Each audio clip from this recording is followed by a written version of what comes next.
Hello friends. ఈరోజు XL shortcut tips వచ్చేసి కొన్ని షార్ట్‌కట్ కీస్ అనేవి మనం నేర్చుకుందాం. అవేంటో చూసేద్దాం రండి.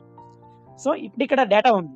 ఈ డేటా అనేది నేమ్స్ అనేది క్లియర్‌గా లేవు. జాయినింగ్ డేట్ లేదు. ఈమెయిల్ అడ్రెస్ అట్లాగే ఇవి కాలమ్స్ అనేవి క్లియర్‌గా మనకు కనిపించట్లేదు. నార్మల్‌గా అయితే కనుక ఇవి ఇట్లా కాలమ్స్ అన్ని సెలెక్ట్ చేసుకొని ఇక్కడ డబుల్ క్లిక్ చేస్తే అవి అడ్జస్ట్ అయితాయి. అలా ఒక 5, 10 కాలమ్స్ ఉంటే చేయొచ్చు. కానీ 50, 60 కాలమ్స్ ఉన్నప్పుడు మనం చేయలేం.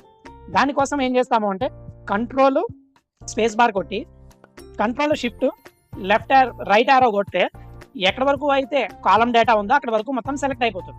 అయిపోయినప్పుడు షార్ట్‌కట్ కీ వచ్చేసి ఆల్ట్ హెచ్ఓఐ అనేది ప్రెస్ చేస్తే మనకి ఇక్కడ డేటా అనేది ఎక్కడి వరకు ఉందో అక్కడి వరకు అడ్జస్ట్‌మెంట్ అయిపోతుంది. చూసారు కదా ఎట్లా అడ్జస్ట్ అయ్యిందని. సో, ఇది ఒక షార్ట్‌కట్ కీ. అట్లాగే మనము ఇప్పుడు ఇక్కడ డేట్ అనేది ఉంది. ఈ షార్ట్‌కట్ కీ వచ్చేసి కంట్రోల్ షిఫ్ట్ హ్యాష్ ట్యాగ్ కొడితే మనకి డేట్ అనేది అక్కడ ఆటోమేటిక్‌గా చేంజ్ అయింది చూడండి. సో, ఇదొక షార్ట్‌కట్ కీ. డేటాని కాపీ చేసి కంట్రోల్ ఆల్ట్ వి అని ప్రెస్ చేస్తే గనక ఇక్కడ మనకి పేస్ట్ స్పెషల్ అనేది ఆప్షన్స్ అనేది చూపిస్తుంది. అంటే ఎలా ఉన్నది అలా చేయాలా? లేదు వాల్యూస్ కొట్టి ఎంటర్ కొడితే లేదా ఫార్మాట్స్‌లో కావాలా? కామెంట్ సెక్షన్ కావాలా? రకరకాల ఆప్షన్స్ అనేవి చూపిస్తుంది. కానీ మనకి ఇక్కడ కావాల్సింది బోర్డర్స్ అవి లేకుండా డేటా ఒరిజినల్‌లో ఎట్లా ఉందో అట్లా కావాలి అన్నప్పుడు వాల్యూస్ సెలెక్ట్ చేసి ఎంటర్ చేస్తే ఇక్కడ బోర్డర్స్ లేకుండా సెలెక్ట్ అయింది. పేస్ట్ అయింది చూడండి. సో, ఇదొక షార్ట్‌కట్ కీ. అట్లాగే మనము ఇక్కడ డూప్లికేట్స్ అనేవి ఉన్నాయి. ఈ డూప్లికేట్స్ రిమూవ్ చేయడానికి ఏం చెప్పాము?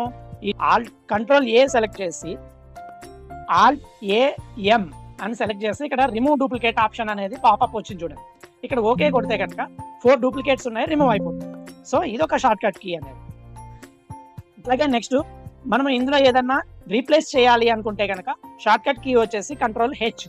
ఎగ్జాంపుల్ మార్క్ అదే నేమ్ ఉంది. దాన్ని ఏం చేస్తానంటే మార్క్ డాట్ ఏ అని రీప్లేస్ చేయాలనుకుంటున్నాను. రీప్లేస్ ఆల్ కొడితే అక్కడ రీప్లేస్ అయిపోతుంది. 2 నేమ్స్ అనేవి రీప్లేస్ అవ్వడం జరిగింది. సో, ఇది కంట్రోల్ హెచ్ కొడితే కనుక మనము ఏదైతే కావాలనుకున్నామో ఫైండ్ ఔట్ చేసి దాన్ని రీప్లేస్ చేయొచ్చు.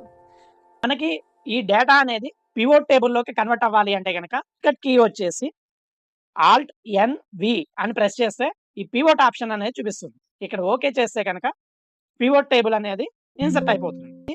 ఈ ఈ కాలమ్ సెలెక్ట్ చేసాము. సెలెక్ట్ చేసి డాలర్ సింబల్‌లోకి కన్వర్ట్ చేసాం. ఇది మనకి వద్దు అనుకున్నామంటే కంట్రోల్ జెడ్ కొడితే కనుక బ్యాక్‌కెళ్ళిపోతుంది. రీడూ చేయొచ్చు. అట్లాగే కాదు మనకి అదే కావాలి అనుకుంటే గనక కంట్రోల్ వై కొడితే అండూ అవుతుంది. రీడూ, అండూ ఇట్లా చేయొచ్చనమాట. సో, ఇది ఒక pro like Excel recovery shortcut అనమాట. సో, ఇదండి ఇవాళ షార్ట్‌కట్ కీస్ వచ్చే